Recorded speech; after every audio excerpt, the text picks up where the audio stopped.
Քանի որ իրոք է կարգավորներ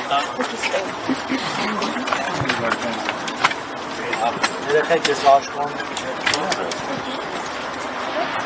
Եպիով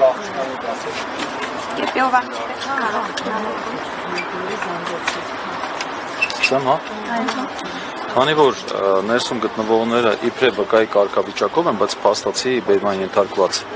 եւ իբրև իրենց պետք է ծանոթագրեր տային եւ ասեին, որ փաստաբանների հետ կգայք ըստ է, որովհետեւ որևէ մեկը չունի այլ կարգավիճակ։ Իբրև վկայի կարգավիճակ ունեն։ Մենք հիմա այստեղ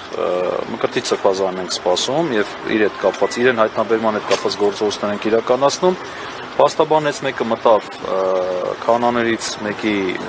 շահերի ներկայացման նպատակով եւ նաեւ հիմա կտեսնենք ինչ է կատարում ներս։ Այսինքն թույլ են տալիս ամեն դեպքում փաստաբաններին արդեն բայց բավարար թույլ չեն տալիս։ Տեսեք,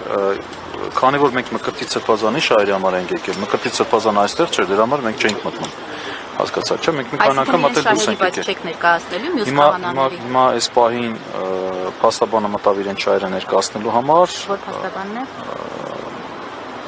Շուշան Հարությունը։ Հեսա դուրս կգա մնացած տեղեկությունները ձեզ կայքեն, դա։ Սրբազանի մասին մարտահայտություն կա։